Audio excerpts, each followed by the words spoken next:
आज बीड येथे पोलीस अधीक्षक कार्यालय येथे माझी ॲडिशनल एस पी साहेबांची भेट झाली. त्यांना तर मी प्रथम तर गेल्या बीडमध्ये जो प्रकार घडलेला आहे उमा किरण क्लासेसमध्ये, जे आमच्या पीडित भगिनीवर जो लैंगिक अत्याचार झालेला आहे त्याच्यावर कठोरात कठोर कारवाई करण्यात यावी.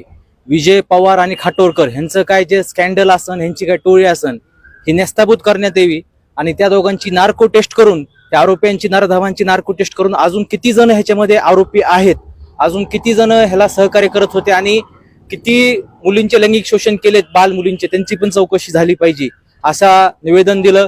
आणि त्याच्यानंतर सगळ्यात काल बोललेला विषय म्हणजे हे बघा, एकदा हे उमा किरण विषय कोचिंग क्लासेस आहे ते सील पण होण्यात यावेत, ह्याच्यासाठी पण आम्ही अजून निवेदन देणार आहेत जिल्हाधिकाऱ्याला इथे. आणि हे जो मी महादेव मुंडे हत्याकांड बद्दल परवा दिवशी पत्रकार परिषदमध्ये उल्लेख केला, सांगितलं होतं, त्याच्या विरोधात आवाज उठवला होता. आज मी स्वतः SP कार्यालय, अधीक्षक कार्यालय येथे ॲडिशनल SP साहेबाची भेट घेतली. हा भेट घेतल्यानंतर ॲडिशनल SP साहेबांनी माझं SP साहेबांशी फोनवर बोलणं करून दिलं. SP साहेब जालन्याला गेलेले आहेत कामानिमित्त.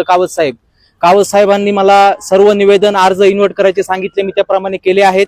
आणि हे जे काय महादेव मुंडे हत्याकांड झालेला आहे, हत्याकांडमध्ये जे मुख्य सूत्रधार वाल्मिक बाबूराव कराड आणि सुशील कराड ह्या आणि त्यांची टोळी ह्यांच्यावर गुन्हे दाखल करून, महादेव हत्याकांडमध्ये त्यांच्यावर 302 गुन्हे दाखल करून त्यांना अटक करण्यात यावे, एवढं मी त्यांना निवेदन दिलेलं आहे. हे काय, हे निवेदन जे आहे मी आपल्याला पण कॉपी देतो.